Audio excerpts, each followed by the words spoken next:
এই সরকার জনগণের ইচ্ছা দ্বারা সমর্থিত সরকার, এগুলো আমাদের বেসিক স্ট্রাকচারকে ভায়োলেট করে। সেখানে এই সরকার একটা গোজামিন দিয়ে রেখেছে। এখন এই সরকারের লিগ্যালিটির কোনো ক্রাইসিস নেই, কোনো ক্রাইসিস নেই এই সরকারের লিগ্যালিটি, কারণ গণ-অভ্যুত্থানের মধ্যে দিয়ে গঠিত একটা সরকার। যখন 106 এর মধ্য দিয়ে সরকার গঠিত হলো, তখন একজন আদালতের কাছে জানতে চেয়েছেন যে আমাদেরকে ওই সার্টিফাইড কপিটা দেখান, শুনানিটা কোথায় হয়েছে।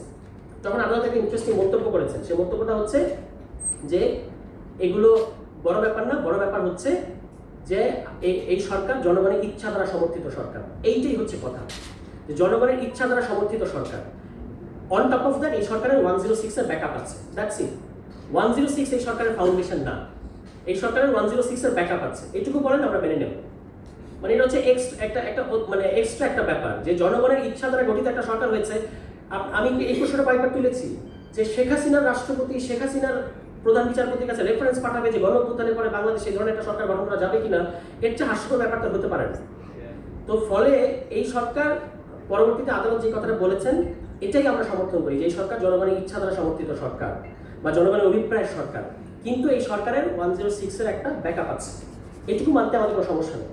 এখন আপনি 106 এর কাছে যে জুলাই সনদ বাস্তবায়নের জন্য যেতে চাচ্ছেন, যেটা বেসিক স্ট্রাকচারের কথা অলরেডি সানি ভাই বলেছেন, এই জুলাই সনদের মধ্যে এমন অনেকগুলো ব্যাপার আছে যেগুলো এই 72 সংবিধানের বেসিক স্ট্রাকচারকে চ্যালেঞ্জ করে। যেমন হাইকোর্টের বিকেন্দ্রীকরণ।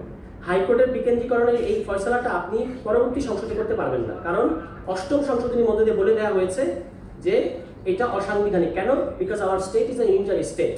এটা যদি 72 সংবিধানের এই ক্যারেক্টারকে আপনি মানেন, বেসিক স্ট্রাকচারকে, তাহলে এই সংবিধানের অধীনে গঠিত সংসদের কাছে আপনি যেটার ব্যাপারে ইতিমধ্যেই রায় আছে, যেটা অসাংবিধানিক, হাইকোর্টের বিকেন্দ্রীকরণ 8ম সংশোধনী, ওইটা আবার আপনি যেটার ব্যাপারে প্রেসিডেন্স আছে, যেটার ব্যাপারে আপনি আবার যেতে পারবেন না পার্লামেন্টের কাছে।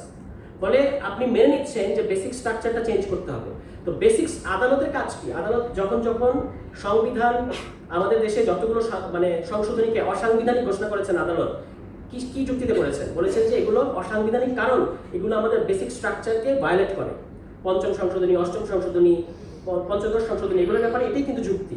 তাহলে আদালতের কাজ হচ্ছে আপনার সংবিধানকে সমুন্নত রাখা, সংবিধানকে প্রোটেক্ট করা, সংবিধানের বেসিক স্ট্রাকচারকে রক্ষা করা। এখন সংবিধানের বেসিক স্ট্রাকচার পরিবর্তন করে এমন একটা ডকুমেন্টের ব্যাপারে আপনি কিন্তু আদালতের কাছে যেতে পারেন না, কারণ আদালত কিন্তু এই সংবিধানকে, যেটা যদি ধরে নিই যে সংবিধানটা এখনো আছে 72 সংবিধান, তাহলে আদালতের কাজ হচ্ছে 72 সংবিধানের বেসিক স্ট্রাকচারকে রক্ষা করা। এখন 72 সংবিধানের বেসিক স্ট্রাকচার আপনি চেঞ্জ করতে চাচ্ছেন, সেটার ব্যাপারে মতামত চাচ্ছেন আদালতের কাছে। কিভাবে খাওকাম? আদালত এটার মতামত দিতে পারবে না। মানে যদি আপনারা গোজামিল দেন সেটা ডিফারেন্ট, কিন্তু পদ্ধতিগত দিক থেকে আদালত এটার ব্যাপারে মতামত দিতে পারবে না। এই হচ্ছে বিষয়। এই কারণে 106 কোনোভাবেই এই 106 এর কাছে যাওয়া যাবে না। সেকেন্ডলি, এখন যেটা আসছে সাংবিধানিক আদেশ, এই সাংবিধানিক আদেশে তো সবাই একমত না। এটার একটা কারণ সম্ভবত, এগুলো বললে আমার একটু বদনাম হয়, সম্ভবত সবাই সন্দেহ করছে যেহেতু এটা জামায়াত ইসলামের প্রস্তাবটা দিচ্ছে, এই জন্য অনেকের সন্দেহ। কারণ যে জামায়াত ইসলাম দিচ্ছে নিশ্চয়ই কোনো মতলব আছে। কিন্তু আমার মনে হয় যে এইভাবে আমাদের আলোচনাগুলো এরকম সাবজেক্টিভ হওয়া উচিত হবে না। আমাদের দেখতে হবে যে অনেকে বলছেন যে এর মধ্যে কি মিলিটারিকে ডেকে আনা হচ্ছে কিনা এই সাংবিধানিক আদেশের মধ্য দিয়ে।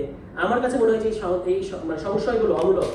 কারণ আপনি গণ-অভ্যুত্থানের লেজিটিমেসির জায়গা থেকে, গণ-অভ্যুত্থানের জায়গা থেকে, যেটা শেখ মুজিবুর রহমান সাহেব যে 11ই জানুয়ারি যে অস্থায়ী আদেশটা দিলেন, তার লেজিটিমেসি কি ছিল? তখন কোন সংবিধানের মধ্যে তিনি দিয়েছেন? তিনি দিয়েছেন মুক্তিযুদ্ধের মধ্য দিয়ে গঠিত সরকার, ফলে আমরা এটা দিতে পারব।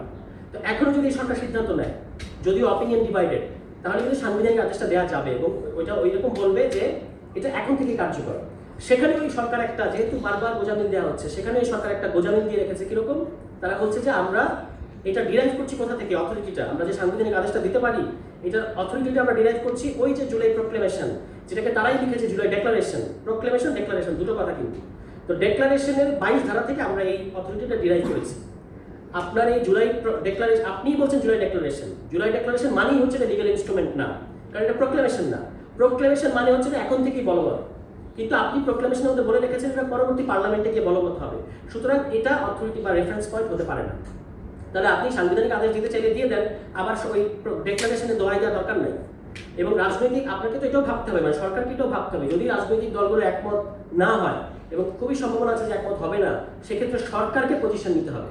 এই সরকার তো শুধু কমিশন না, ধরেন শাহাবুদ্দিন সরকার অনেকগুলো 29টা টাস্কফোর্স গঠন করেছিল এবং তারা কিছু সুপারিশ পরের সরকারের কাছে দিয়ে গেছিল যে আপনারা এই সংস্কারগুলো করবেন। একটা সংস্কার হয় না, এটা কিন্তু রেহমান সাহেব বলেছেন কিন্তু, যে উনি তখন ওই সরকারের উপদেষ্টা ছিলেন এবং তারা শুধু নির্বাচনের জন্য এসেছিলেন।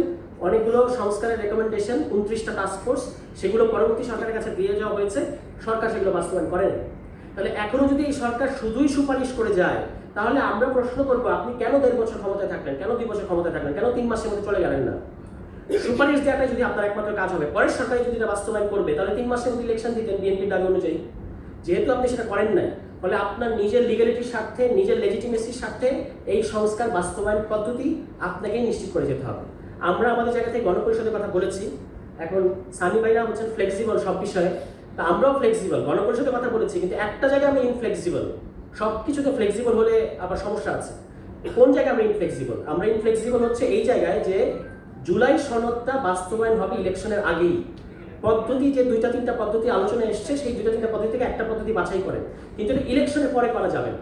ইলেকশনের পরে করা যাবে না দুটো কারণে, ঐতিহাসিক কারণে, 90 রেফারেন্স এসছে, আমি এটা রিপিট করবো না।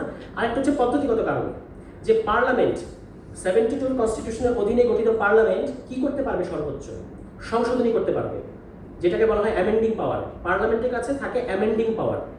আর আমরা কি চাচ্ছি? আমরা চাচ্ছি যে এই অ্যামেন্ডিং পাওয়ার যদি আবার 72 সংবিধানের বেসিক স্ট্রাকচারকে ভায়োলেট করে, তাহলে কিন্তু পরবর্তীতে এটা আবার চ্যালেঞ্জ হবে। ফলে অ্যামেন্ডিং পাওয়ার টেকসই না।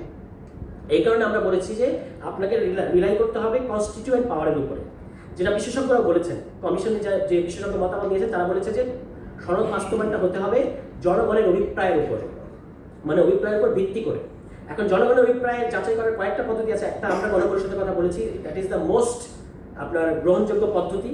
কিন্তু এই দিকে যদি আমরা না যাই, তাহলে হয় গণভোট অথবা সাংবিধানিক আদেশ, সাংবিধানিক আদেশ প্লাস গণভোট, এইভাবে যেতে হবে। এছাড়া ওই পরবর্তী পার্লামেন্টের কাছে গেলে এটা কিন্তু বাস্তবায়নটা আমরা পুরোপুরি অনিশ্চিত করে দেবো। কিভাবে অনিশ্চিত হবে? ধরেন ওই যে নোট অফ ডিসেন্টের কথা এসেছে, যে একটা তো হলো যে 11টা বিষয়ে, 20টা ফান্ডামেন্টাল বিষয়ের মধ্যে 11টা বিষয়ে সবাই একমত, 9টা বিষয়ে একমত নাই। যেগুলোর ক্ষেত্রে আমরা একমত হয়েছি এগুলো ক্রাইসিসের মধ্যে পড়বে আগামী পার্লামেন্টে। কিভাবে? ধরেন আমরা সবাই মিলে ইনক্লুডিং বিএনপি একমত হয়েছি যে প্রধানমন্ত্রী 2 টার্ম, এর বেশি না, 10 বছর বেশি প্রধানমন্ত্রী থাকতে পারবে না। এখন পার্লামেন্টে গিয়ে কি হবে জানেন? পার্লামেন্টে গিয়ে সবাই আলোচনা করবে, এটা তখন কমিশন, বিদেশ থেকে এসেছেন, বিদেশের ডিগ্রি, বিদেশের পাসপোর্ট, ওনারা কি বুঝে করেছেন, এটা অত ইয়ে না। আমাদের পার্লামেন্টের পালসটা হচ্ছে প্রধানমন্ত্রী বাংলাদেশের বাস্তবতা। এই যে একটা কথা আছে, বাংলাদেশের বাস্তবতা, বাংলাদেশের বাস্তবতায় আমাদেরকে প্রধানমন্ত্রীকে আরো বেশি থাকতে দিতে হবে। মানে প্রধানমন্ত্রীর ইয়েটা আনলিমিটেড, ওই 2 টার্মে লিমিট করা যাবে না। তো তখন যদি 2/3 এটা তারা যদি এই সিদ্ধান্তে উপনীত হয় যে প্রধানমন্ত্রীর 2 টার্ম, এটা একটা এই সংস্কার প্রস্তাবটা ভালো সংস্কার প্রস্তাব না, তখন যেগুলো ব্যাপারে কনসেনসাস হয়েছিল এক বছর কাজ করে, ওইটাও চ্যালেঞ্জের মুখে পড়ছে।